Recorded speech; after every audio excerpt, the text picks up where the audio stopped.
Hello, this is Insomnia. Kami ada di belakangmu.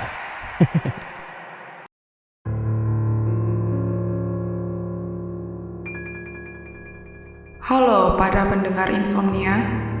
Episode kali ini bercerita tentang seseorang yang mengalami kejadian aneh di dalam kamarnya. Harap hati-hati selama mendengar, karena bisa jadi mereka selalu ada di belakang. Selamat mendengar. Hai, kenalin, nama gue Sarah. Gue adalah seorang penulis freelance yang tinggal di rumah kecil di kota yang super sibuk ini. Kerjaan gue tiap hari duduk di depan laptop sambil terus mengetik sampai gak ada habisnya. Gue di rumah tinggal bareng orang tua dan adik laki-laki gue. Gue kerja di kamar sendiri. Kamar gue kecil, ukurannya 2x3. Walaupun kecil, gue bisa menata kamar gue sebaik mungkin supaya nggak terlihat sempit dan sesak.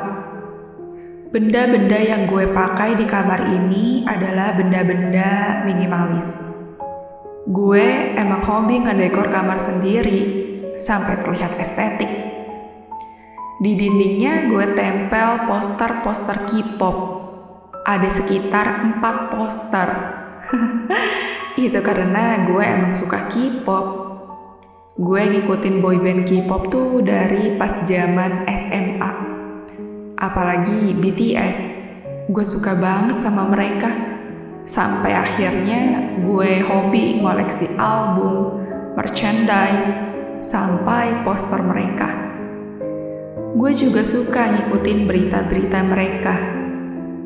Tapi sayangnya sampai saat ini gue belum pernah ikut konsernya. Ya semoga aja deh gue bisa dikasih kesempatan untuk ikut konsernya. Malam ini ada paket yang tiba di rumah gue. Paket yang gue pesan dari minggu lalu.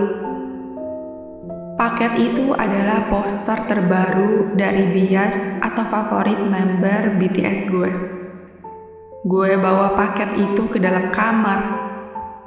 Entah kenapa setiap mau ngebuka paket, gue ngerasa deg-degan aja, gak tahu kenapa. Padahal gue kan udah tahu isinya apaan. Gue lalu ngebuka paket ini dengan hati-hati.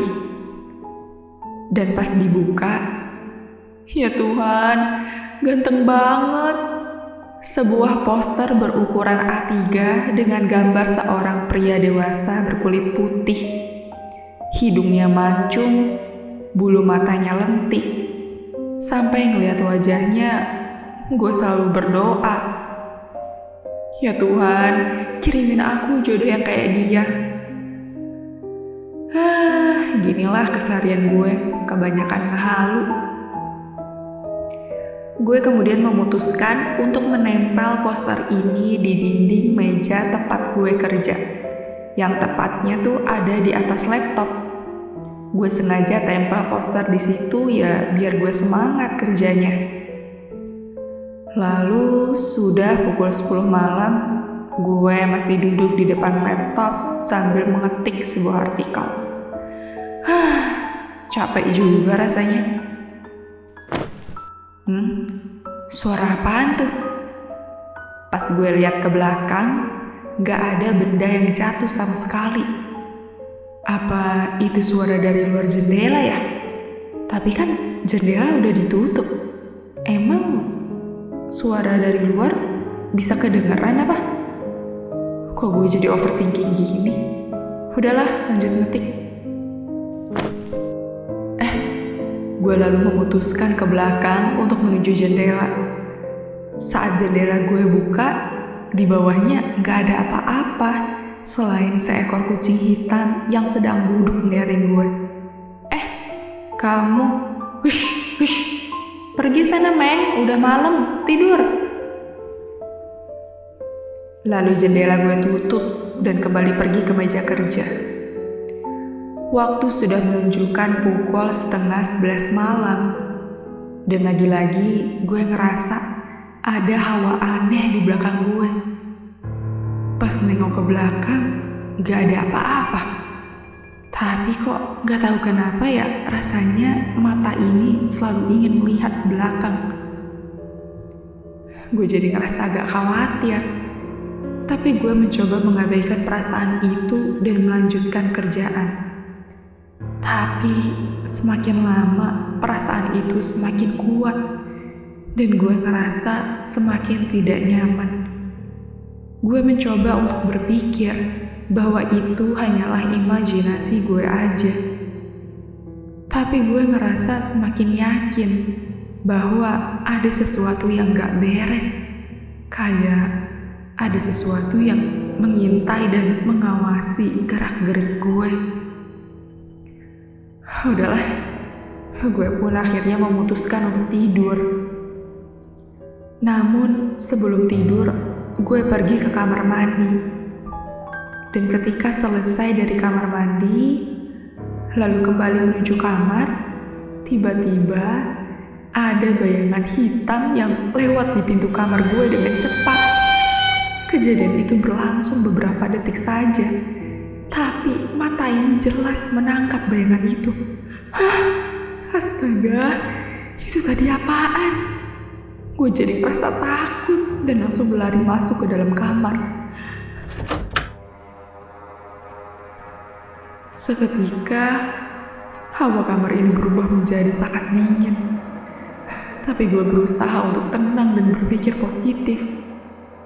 Sebelum naik ke kasur, gue hendak matiin laptop terlebih dahulu.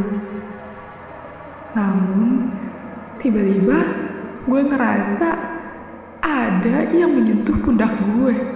Pas gue berbalik, gue kaget melihat sosok wanita berambut panjang yang berdiri tepat di depan gue. Hah? Kulitnya pucat seperti mayat. Wanita itu tersenyum ke gue dan ngomong dengan nada yang serak. Itu siapa? Cakep ya? Hah? Gue sontak berteriak minta tolong. Tetapi suara gue gak bisa keluar. Kamar tiba-tiba berubah menjadi semakin gelap. Gue merasa tenggelam dan tidak tahu bagaimana cara keluar dari situasi mengerikan ini. Namun tiba-tiba gue terbangun dari mimpi buruk. Tubuh gue penuh dengan keringat. Mata gue memandang ke seluruh kamar. Ya Tuhan, mimpi apa tadi? Gue jadi merasa sedikit lega karena menyadari bahwa itu hanyalah mimpi. Gue mencoba mengusir perasaan takut itu untuk kembali tidur lagi. Tapi semenjak mimpi buruk barusan, gue jadi menghidupkan lampu kamar dan kembali tidur di bawah selimut. Tiba-tiba gue mendengar ada suara. Suara itu seperti suara sesuatu yang sedang bergerak. Entah dari mana suara itu berasal, karena posisi gue saat ini sedang ada di balik selimut. Dan pas gue membuka mata, gue ngeliat di balik selimut yang terawang ini, bener aja ada sesuatu yang bergerak-gerak. Hah, itu apaan? Dan pas gue memberanikan diri untuk membuka selimut, ternyata ada kuntilanak yang sedang berdiri di depan meja kerja gue. Kuntilanak itu berhadap-hadapan dengan poster yang gue baru beli tadi. Ya Tuhan, dia bergerak-gerak seolah-olah seperti menari. Dan gue sontak berteriak dengan kencang, sangat kencang, sampai tak terasa air mata ini keluar sendirinya. Sampai orang tua gue datang untuk menenangkan diri gue. Ternyata bukan gue saja yang merasakan ada keanehan di dalam kamar gue ini. Bapak gue juga pernah mengalaminya ketika dia sedang lewat di depan kamar yang kondisinya pintu lagi terbuka. Bapak sekilas melihat ada seorang wanita yang berdiri di kamar. Tapi pas dilihat lagi, wanita itu menghilang. Kemudian Bapak dan Ibu memanggil orang pintar untuk membersihkan kamar gue. Dan ternyata makhluk itu datang berkat poster-poster yang gue tempel di dinding ini. Mereka tertarik dengan gambar-gambar orang. Semenjak kejadian itu, gue mencabut semua poster yang menempel di dinding kamar gue. Ya Tuhan, gue kapok deh nempel-nempel poster di kamar lagi.